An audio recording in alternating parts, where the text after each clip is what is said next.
Rise like lions after slumber, in unvanquishable number. Shake your chains to earth like dew, that in sleep have fallen on you. Ye are many, they are few. So, Jeremy Corbyn, it is wonderful to be able to see you again. The last time we saw each other was in Paris during the climate summit. During the climate summit, it was a wet, stormy night, but what a wonderful meeting we had and what wonderful people. It's been extraordinary being in the UK this week and seeing the political space that you have opened up, and the fact that now we're seeing the Tories try to poach some of your policies and scramble to try to appeal to young people. Well, social justice isn't copyrighted. It's okay. Yeah. I want to talk about this extraordinary moment we're in, where this project that really began under Thatcher in this country and Reagan in the US, the whole so-called consensus that never really was a consensus, the war on the collective is crumbling. It's also kind of a dangerous moment, right, when you have a vacuum of ideology, because dangerous ideas are also surging. So what is the plan to make sure that it is progressive, hopeful ideas that enter into this vacuum? I think there's a confidence developing, particularly amongst young people, that they can do something and the future belongs to them, and also amongst older people that actually the certainties that a system of real welfare and welfare security brings is something worth fighting for. Labour will boost the wages of 5.7 million people earning less than the living wage to £10 an hour by 2020. Labour will scrap tuition fees, and that will lift the debt cloud from hundreds of thousands of young people. We've just come out of a general election campaign in which we started in a very difficult political position and ended up gaining 3 million more votes than 2015 and the highest Labour vote in England for many, many decades. And so there was a big swing to Labour, but not quite enough, unfortunately, to give us a parliamentary majority. And so we're now in a situation where there is a huge confidence amongst those that are campaigning for ending the wage cap and the public sector, for investment in public services, huge confidence there, and a huge degree of uncertainty by the right and by the Conservatives. I feel like what your campaign has done is proved that when you put the ideas forward, when you put the bold vision of the world we actually want, not just the opposition to austerity, not just the no, but also a picture of the world that could be so much better than we have, that's when people get excited. Indeed, the strongest message in the election campaign, and I said this at many, many rallies and events we held, I said, look around the crowd, look at each other. You're all different. You're all unique. You're all individuals. You have different backgrounds, languages, different ethnic communities, but you're all united. You're united in what you actually want in the sense of a collective in society.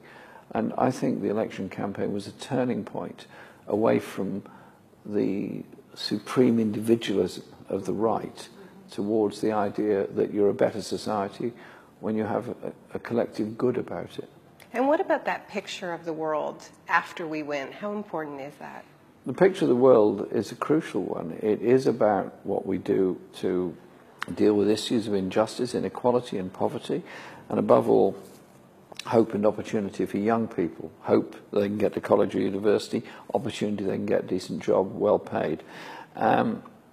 It's also about the contribution we make to the rest of the world and the relationship we have with the rest of the world. I want a foreign policy based on human rights, based on respect for international law, recognising the causes of the refugee flows, the causes of the injustice around the world. Indeed, there were some awful events during the election campaign. Before the election started, there was an attack on Westminster itself, on Parliament.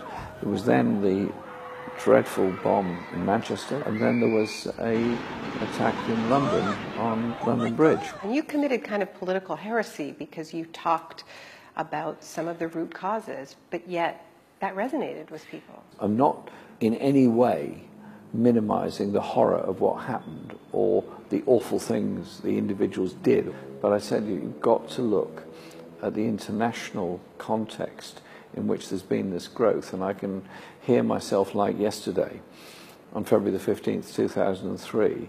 Thousands more deaths in Iraq will not make things right. It will set off a spiral of conflict, of hate, of misery, of desperation that will fuel the wars, the conflict, the terrorism, the depression and the misery of future generations. It's important for Americans in this moment to understand that you were able to say that and that it resonated with people because they know it to be true. Because we don't know what's going to happen during the Trump administration. But we do know that Donald Trump fully intends to take advantage of any crisis to push forward this incredibly regressive, xenophobic agenda, because he tried to exploit the Manchester attacks to say this is about immigrants flowing across our borders. He tried to take advantage of the London Bridge attack to say this is why we need the Muslim ban. In the direct aftermath of the attack, the president tweeted, quote, "We need to be smart, vigilant, and tough. We need the courts to give us back our rights. We need the travel ban as an extra level of safety." And he also attacked the mayor of London, who's the first Muslim elected to mayoral office anywhere in Western Europe. And it was people were extremely angry at the language he used towards Sadiq Khan. What do you say to some of the world leaders who think that they can only go so far in standing up to Trump? You know, like maybe they'll put out a sassy meme of some kind, but ultimately they're going to welcome him with open arms. What do you think the stance of other world leaders who claim to stand for progressive values should be in this moment? Well, I think you've got to meet Trump and discuss with him, as one would with any leader. I was shocked by the language he used during his election campaign about women, about Muslims, about Mexicans, about other people in society. I was also appalled at the language he used surrounding Paris climate change discussions. I mean, these are serious, serious global issues. Yeah. What kind of world are we going to leave in the future, and what are we doing to this planet? And he seemed to think this was an opportunity for promoting polluting industries. Well, he actually said he was going to negotiate a better deal. Well, I'm not sure what he means by a better deal, and that would be an interesting discussion. But having worked like you have for a very long time on these issues, the fact that finally India and China, in a formal setting, came on board with the idea there are limits to emissions, there are limits to pollution. For then the USA, having come on board under Obama, then walks away under Trump, is beyond sad. But certainly because they're going so rogue on climate, I think there is a responsibility for everybody else to do more in this moment, not to just sort of, okay, he's lowered the bar so much that everybody looks good in comparison. And we are seeing examples of that. We're seeing, including in the US, we're seeing cities stepping up and saying, well, we're going to speed up our transition to renewables. And internationally, I think we need to see the same thing as well. I mean, I think the image of the USA is too often presented as the image of what Donald Trump has said day to day, whereas the reality, look at the number of jobs in renewables in California alone runs into the hundreds of thousands. Look at the growth of renewable energy systems across the USA, the number of states and cities that are serious about protecting their environment and controlling what they can of climate change. I want to talk a little bit about the way some of my friends in the United States are feeling right now, who were very inspired by this election campaign and by your leadership bid within the Labour Party. I have to tell you that people are feeling a little discouraged right now in the United States. They are up against Trump, but they're also up against a Democratic Party that is fighting them on single-payer health care, on universal public health care, that seems to want to keep charting this what they see as a safe centrist path, but what we're seeing again and again is it's not safe because it's a losing path. It's not speaking to people's urgent needs for good jobs, for free public education and affordable health care. What do you say to the people who organized for Bernie and are just feeling really frustrated right now? Bernie called me the day after our election here. I was half asleep watching something on television, and Bernie comes on to say, well done on the campaign.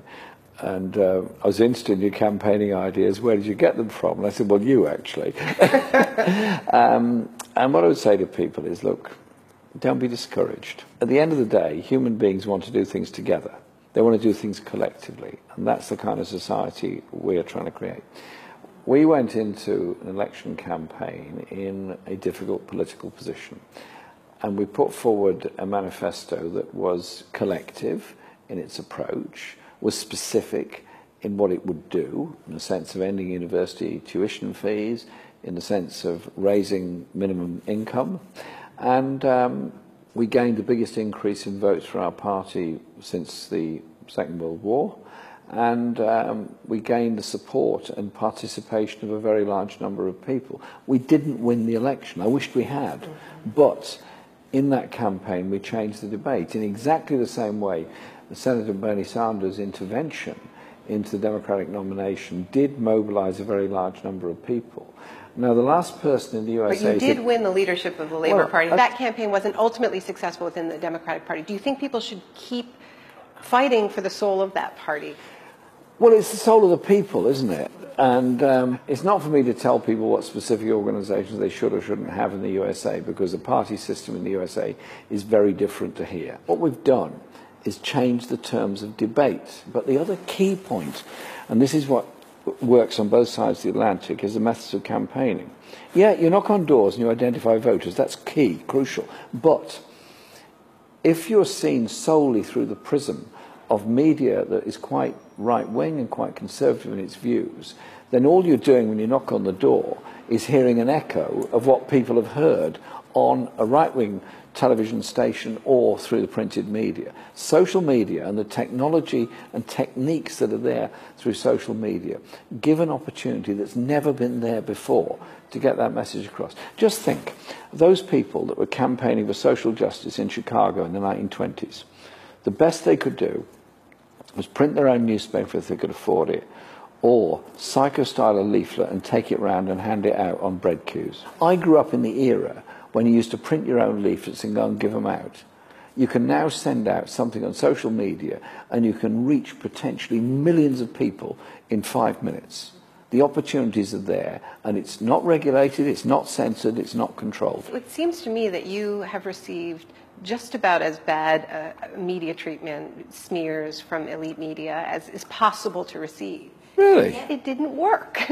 I mean, in fact, it seems to have backlashed and just contributed to this feeling of loss of faith in many of these institutions. Yeah, I think there's something in there. After a while, a high degree of media abuse makes you a figure of interest. You talk about changing the debate, and that's clearly happened. And you know, one of the places we've seen this is in the Grenfell Tower catastrophe, crime scene, and the way in which this horrific event has been interpreted, it seems, throughout British society, is as extreme evidence of a failed system that does not value human life, that puts a kind of a hierarchy on life. What it exposed was something about modern urban living.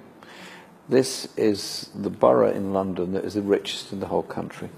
Very, very rich borough. And its council gave a rebate to the top taxpayers last year. Gave them a little gift. Money back. That tower had several hundred people living in it, some of whom were tenants of the local council, Royal Borough of Kensington, Chelsea. Some flats had been bought independently, and they were subtenanted or sub-subtenanted. Nobody really knew who was in the block. The whole system collapsed. The building went up in smoke, and the result was a catastrophe and the deaths of a very large number of people. We probably will never know the total number that died there. The reality was, it's a product of insufficient regulation, of deregulation, and it was a towering inferno of the poor being burnt in the richest borough in the country. And that's a wake-up call about safety of buildings. It's a wake-up call about the idea you go forward to this wonderful free market Valhalla of the future by tearing up every regulation like it's a denial of the opportunities for the private sector. And so the debate has turned full circle on this. I went there following day and spent quite a lot of time talking to those that had escaped from the tower and talking to traumatized firefighters and paramedics and ambulance workers and police officers who were getting ready to go into the building. It was then cooling from the fire, in order to bring out the bodies. They're the people who are the real heroes in this. There's a wall now, I think you've probably seen it, where residents have put up questions that they have for the authorities. And these questions are just completely heartbreaking. There's, kids asking, is my school safe? There's one question from a 10-year-old who said, why does it take this to bring us together? And that's a good question. And I think we learn this lesson again and again during times of crisis. When we're tested, we can either turn inward and against each other, and we saw a lot of that after 9/11 in the United States, where Muslims were scapegoated, and we lost a lot of liberties in this country and around the world with these draconian laws pushed through. Wars were started in the name of that attack. Now, surely the response to racism, the response to poverty, the response to deregulation is about the strength of the community and the collective. So if a lesson comes out of Grenfell, it's got to be that. I want to ask you if there's been a moment that really sticks with you during the campaign or since, that is the most hopeful moment you've seen, where you could see the country that you want to live in, a glimpse of it. A gentleman came to our rally in Hastings, which is South Coast seaside resort fishing town. He was aged 91. I joked with him because I'd been told he was 92, and he said, how dare I call him 92? He was only 91. And he joined the Labour Party in 1945, been a party member ever since then, very active all his life, and he said this was the most hopeful time of his life. And he told me his mother had been a suffragette who campaigned for the women's right to vote at the time of the First World War, and his grandfather had been in the Chartists in the 1850s, which helped to bring about some degree of democracy in Britain. And I just thought, this man has come out to a rally on a Saturday morning at that age because he's full of hope for young people. We were characterised as an election campaign that was full of young idealistic people. Yeah, there were a lot of young people there, and many of them with brilliant ideals and brilliant imagination. There were also a lot of older people there who came there saying, I want something better for my grandchildren. I want something better for society in the future. It was a coming together of large numbers of people. Well, I really want to thank you for your leadership and for your boldness in doing that, because it isn't only inspiring people in this country. I think it's inspiring people around the world who really do need some inspiration right now, particularly in the United States. Can I say thank you very much, but it's not about you or I as individuals. When people's minds are opened up, there is no end to the possibilities.